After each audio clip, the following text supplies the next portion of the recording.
Here we are at a bathing beach on a warm summer day. We could make up any number of sentences about the things we see. And she and her friends are playing with it on the beach. Here is the sentence you just heard. Sue has a gaily striped ball, and she and her friends are playing with it on the beach. To help us see the different jobs the words in the sentence do, let's take a picture of the game. Here is the picture, and here are the words we used to describe it. Some of the words name things: Sue, ball, friends, beach. Another word for naming Sue is she, and another word for naming the ball is it. Some of the words modify other words, giving us more information about them. These are modifiers. A gaily striped ball. Her friends. The beach. Other words connect words. And she and her friends. With it. On the beach. And the remaining words, has and are playing, tell about actions. Of course, there are many things we could say about this beach scene, using many different words.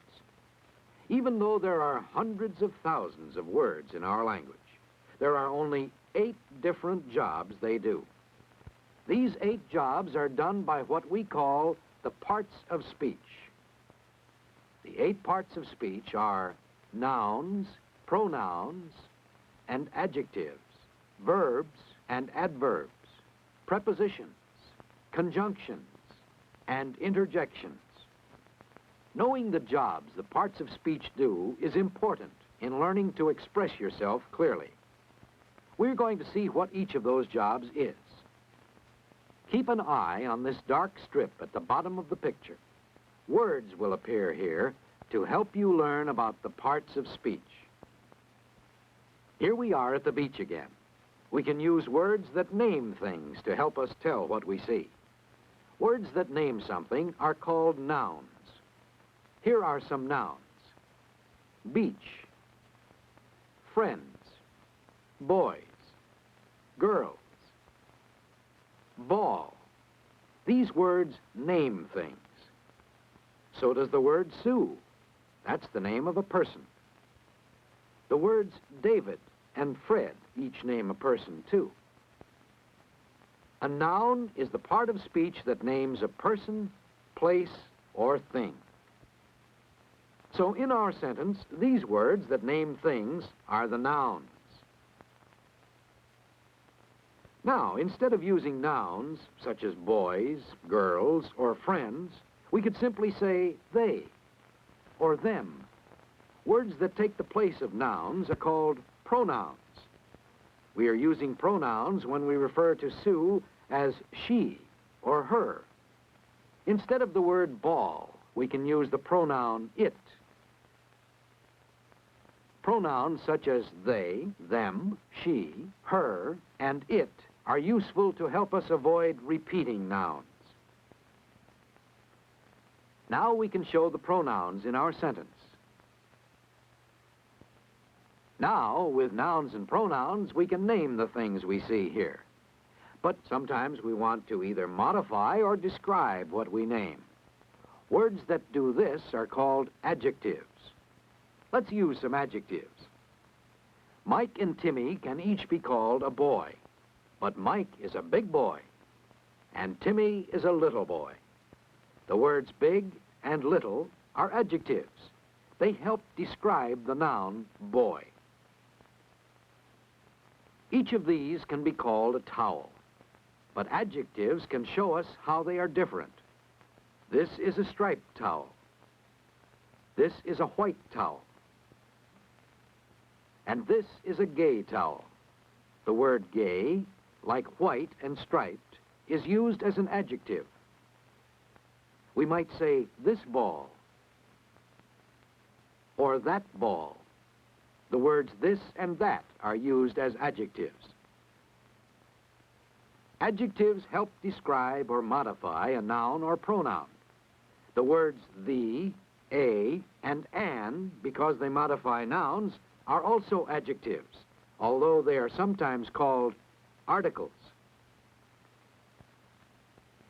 Now we can show the adjectives in our sentence. We can name and describe what we see using nouns, pronouns, and adjectives. But what is happening on the beach? Verbs help us express what is happening. What are these boys doing? The boys are building. The words are building are being used as a verb. Let's ask the question in another way. What do the boys build? They build a castle. Build tells what they do. Build is a verb in this sentence. What is happening to the castle? The castle is being built. The words is being built are being used as a verb.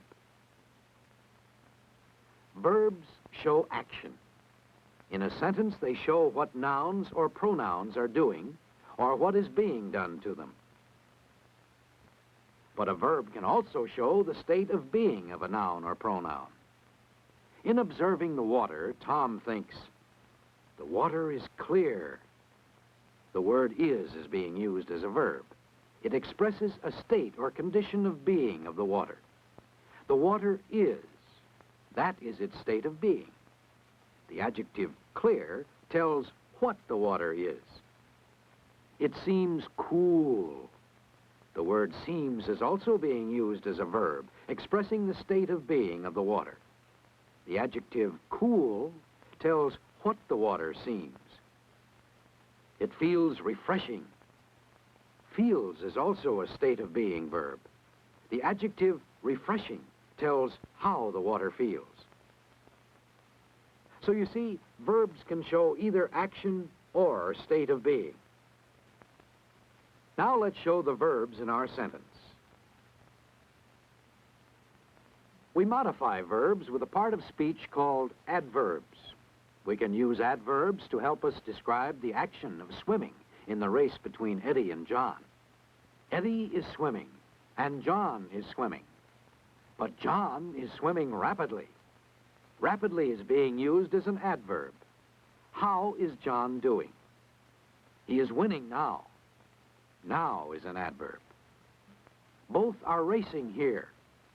Here is an adverb. Each of the adverbs in these sentences does a slightly different job for the verb it modifies. John is swimming rapidly. Rapidly tells how John is swimming. He is winning now. Now tells when he is winning. Both are racing here. Here tells where both are racing. We've seen adverbs modifying verbs, but adverbs may also modify adjectives and other adverbs. For example, take this sentence. The sand is painfully hot. Painfully modifies the adjective hot. Painfully is being used as an adverb. Ellen is running unusually fast. Unusually modifies the adverb fast. So unusually is an adverb because of the job it does. Now let's go back to our original sentence and show the adverb in it. Remember, we said that Sue has a gaily striped ball. Gaily is an adverb because it modifies the adjective striped.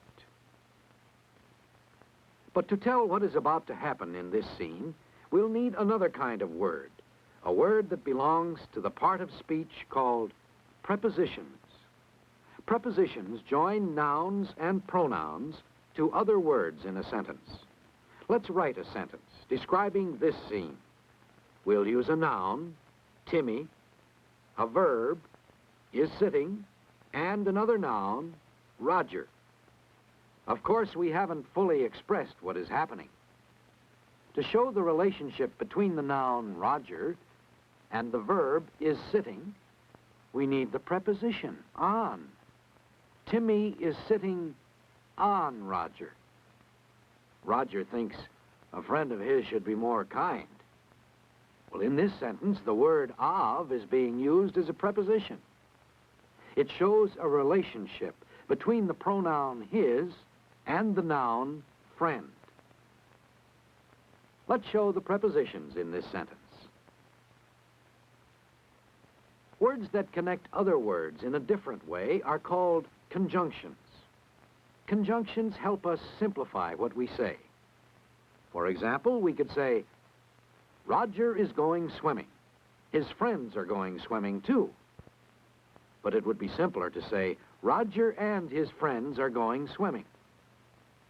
The word and is used to join the nouns Roger and friends. Roger won't go in. The water is too cold. These two sentences might have more meaning if we said, Roger won't go in because the water is too cold. The word because is used to join the two ideas. Roger will either go in or be forced in. The conjunctions either and or join the words go in to the words be forced in. Conjunctions are used to link words, phrases, or sentences. The two ands in our first sentence are conjunctions. Now our sentence is complete and uses 7 parts of speech. But there is one more part of speech we haven't used. Let's take another look at Roger and his friends and see the use of interjections that help us express feelings. Wow, the water is cold. Wow is an interjection. It expresses strong feeling. Well, it's not too bad. Well is an interjection that shows mild feeling and is used to introduce the sentence. Let's see if Fred can supply another interjection. Ouch! So in sentences about the beach, we have seen the work done by the parts of speech. Remember, there are 8 parts of speech. You will need to understand all the parts of speech to communicate ideas clearly and accurately by means of language.